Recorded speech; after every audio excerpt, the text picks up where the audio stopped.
할렐루야. 인생에서 가장 좋은 날은 결혼식입니다. 우리 예수님께서 사역을 시작하시면서 맨 처음 기적을 행하신 장소, 이 장소가 오늘 가나에 있는 혼인 잔치에 참석하셔가지고 물을 포도주로 만드신 기적입니다. 이스라엘 결혼식과 우리의 결혼식이 조금 다릅니다. 어떻게 다르냐면은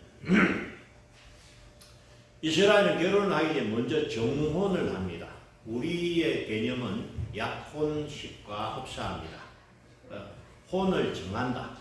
혼인은 상대를 정하는 이 정혼식을 할 때에 두 사람이 결혼하기를 원하고 결혼이 이제 약속이 되면은 신랑 측에서는 자기 가문의 대표 되는 사람과 신랑 후보가 신부 측을 찾아갑니다. 찾아가서는 어느 지파, 어느 마을에 사는 누구누구 갑돌이는 오늘 많은 사람들 앞에서 하나님 앞에서 결혼하기를 원합니다. 그래서 결혼 청혼을 받아주십시오 라고 공개적으로 청혼을 할 때 신부 측에서는 신부와 그 가족과 친척들이 참석을 합니다. 그 참석한 그 자리에서 어느 지파 어느 마을에 누구 갑순이는 이 청혼을 받아들입니다. 이렇게 해서 정혼식이 이제 마무리될 때 정혼식을 하고 나서 1년 후에 결혼을 하게 됩니다. 넘어갑니다. 정혼식은 이제 신랑과 그 가족 대표가 신부 집에 찾아가서 하게 되고 이 정혼식이 이루어지면은 1년 후에 결혼식을 하게 되는데 이 결혼식을 하기 위해서 1년 동안 준비하는 거예요. 그때부터 결혼을 위한 신혼방도 준비하고 모든 예물과 음식들을 준비하는데 특이한 것은 이스라엘은 이 결혼식을 밤에 합니다. 넘어가고 밤중에 결혼식을 하게 되는데 정혼식은 아까 신부 집에서 하게 됐는데 결혼식은 신랑 집에서 합니다. 신랑의 친구들이 준비가 되면은 신랑과 함께 신부 집을 향합니다. 그래서 우리가 아는 열처녀 비유는 밤중에 신랑이 덕이 올세, 그죠? 그러면 신부의 친구들이 등불 들고 기다렸다가 신부의 집에서 신부가 나오고 이 신부와 친구들이 신랑 집으로 가는 거예요. 그래서 결혼식은 신랑 집에서 하게 됩니다. 신랑 집에서는 이 결혼을 1년 전부터 잘 준비해가지고 결혼을 하게 되는데 이제 정혼식에는 구체적인 내용들을 이렇게 읽고 그 다음에 읽는 것이 끝나면은 이제 신혼방에서 이제 신혼이 시작됩니다. 근데 이스라엘 결혼식은 7일간 되는 거예요. 하루 만에 끝나는 것이 아니고 왜 7일이냐? 우리와 지금하고 좀 상황이 다른데 그때는 전화도 없고 정보도 없고 편지도 없습니다. 그러니까 오직 연락할 수 있는 방법은 사람이 직접 가서 전하는 방법 외에는 없는데 3일 길을 가서 전할 수 있는 거리, 가장 먼 친척까지도 이 결혼식에 참석할 수 있도록 그래서 갔다가 왔다가 참석할 수 있는 그 기간이 7일간이 된다는 거예요. 그게 이 신랑 집에서는 잔치를 며칠간 하느냐? 7일간 하게 된다는 것입니다. 요한복음 2장 1절 사흘 때 되는 날 갈릴리 가나에 혼례가 있어 예수의 어머니도 거기 계시고 예수와 그 제자들도 혼례의 청함을 받았더니 포도주가 떨어진지라 예수의 어머니가 예수에게 이르되 저들에게 포도주가 없다 하니. 여러분 아직 며칠 남았는데 포도주가 떨어지면 큰일 났습니다. 요즘처럼 가게에서 바로 살 수 있는 그런 것도 아니고 이 결혼식, 이 잔치집에 포도주가 없다는 건 굉장한 낭패입니다. 예. 그 포도주 없이 잔치가 안 되는 거죠. 안 되는데, 이 상황에서 예수님의 어머니가 당신들은 이분이 무슨 말을 하든지 그대로 하시오 라고 하인들에게 지시를 합니다. 2장 6절. 거기 유대인의 정결 예식에 따라 두세 통도는 돌 항아리 6이 놓였는지라. 예수께서 그들에게 이르시되 항아리에 물을 채우라 하신 즉 아기까지 채우니. 넘어갑니다. 그 집집마다 보면 이 돌 항아리, 이 돌 항아리는 물을 담아두는 항아리입니다. 그래서 이 들어가기 전에 손을 이렇게 씻고 정결케 하기 위한 예식. 그래서 이 돌 항아리가 6개 있었는데 여기에다가 예수님이 뭐라고 하셨느냐? 뭘 채우라? 물을 채우라. 지금 필요한 것은 물이 아니고 포도주인데 예수님이 돌 항아리에 물을 채우라 하니 그 하인들이 순종해서 항아리에 물을 가득 채웠습니다. 8절. 이제는 떠서 연회장에게 갖다 주라 하시매 갖다 주었더니 연회장은 물로 된 포도주를 맛보고도 어디서 났는지 알지 못하되 물 떠온 하인들은 알더라. 할렐루야. 물을 넣었는데 떠서 갖다 주니 뭐가 됐어요? 포도주로 바뀌었습니다. 할렐루야. 이게 우리 예수님이 하신 기적입니다. 그래서 물이 변해서 포도주가 됐다. 오늘 이 기적을 예수님께서 가나 혼인잔치에서 행하셨습니다. 그래서 참 우리 예수님은 이와 같이 창조의 권능, 이 모든 물질을 다스리는 권능을 가진 분으로서 예수님 때문에 이 잔치집이 큰 어려움을 면하게 되었습니다. 만약에 여러분 이 하인들이 예수님의 말씀에 순종하지 않았다면 물로 된 포도주를 맛볼 수 없었을 겁니다. 그러나 그들이 순종해서 물을 돌 항아리에 부었고 이제 떠서 갖다 주라고 말할 때 그 말에 순종해서 갖다 주는 과정에서 뭐가 됐습니까? 물이 변하여 포도주가 됐다. 이 일은 하나님의 역사는 하나님의 말씀에 순종할 때 일어납니다. 하나님이 말씀하실 때 그 말씀에 순종하면 기적이 일어나는 줄 믿습니다.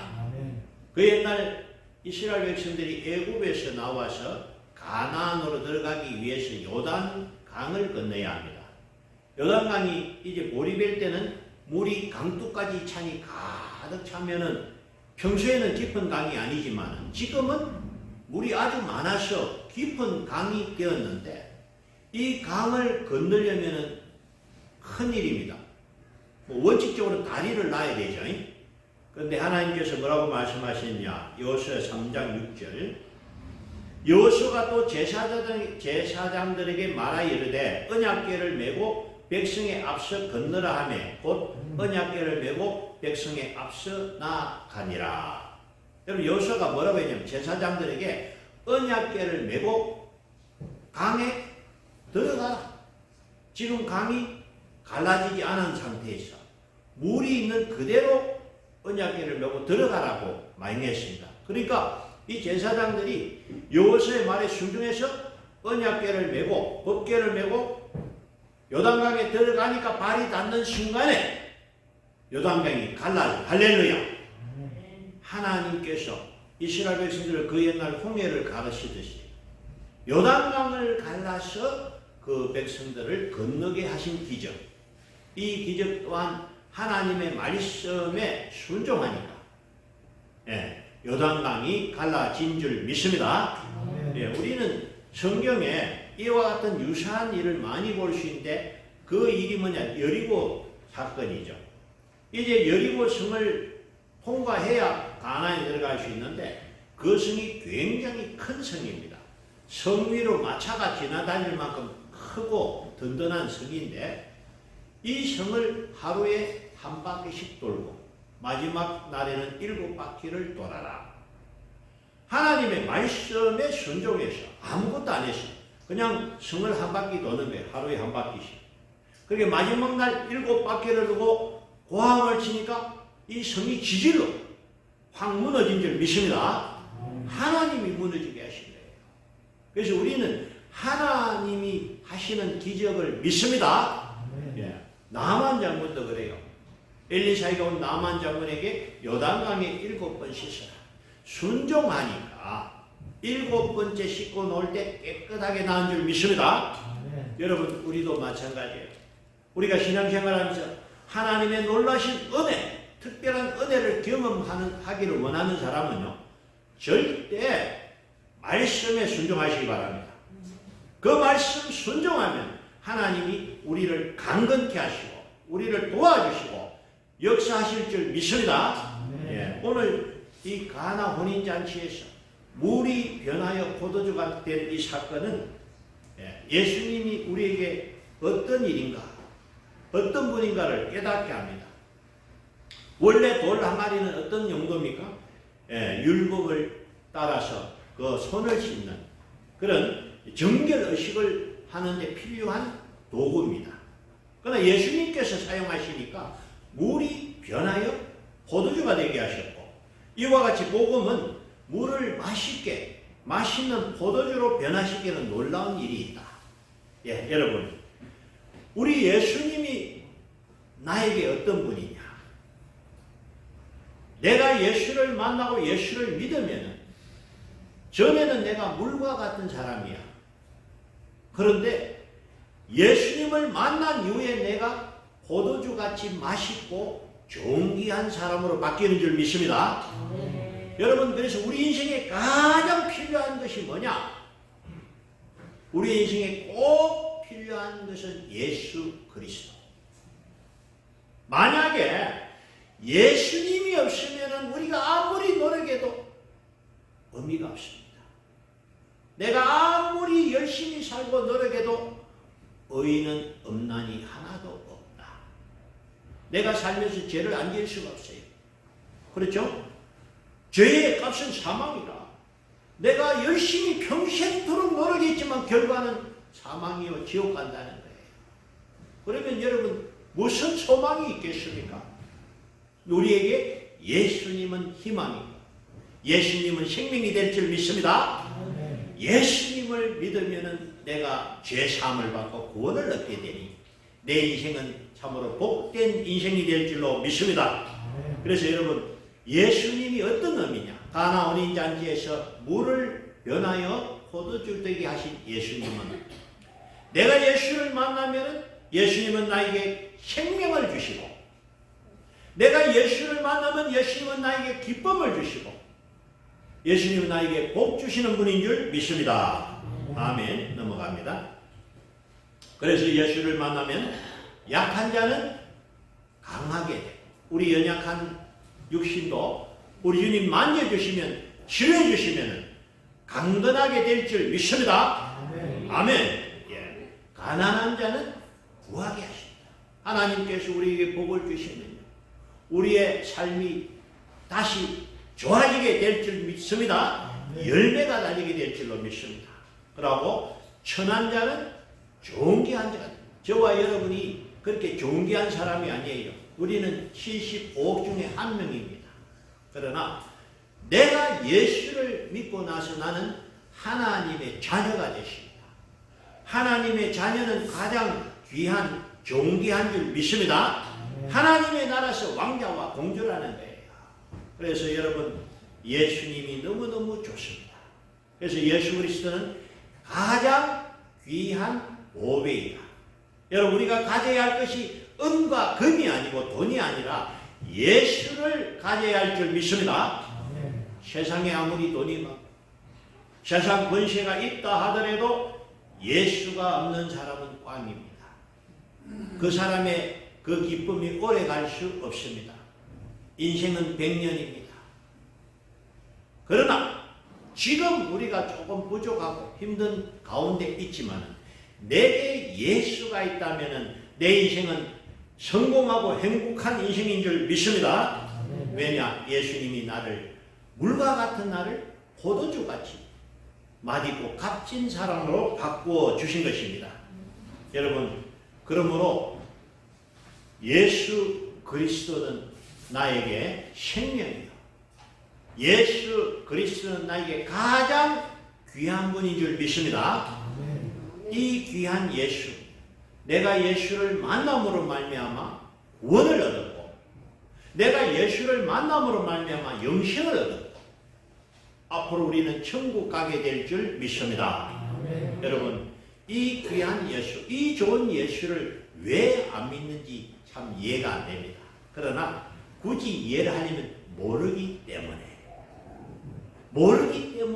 예수를 안 믿는다. 저는 그렇게 생각합니다. 그래서 여러분, 이번 추석 명절은 예수님을 증거하시기 바랍니다. 가까운 우리 가족, 가까운 친척들에게 예수님을 증거해서 이 좋은 예수를 같이 믿고 같이 구원받고 천국 가는 복된 가정들 되시기를 주의 이름을 축복합니다. 아멘. 예, 기도드립니다.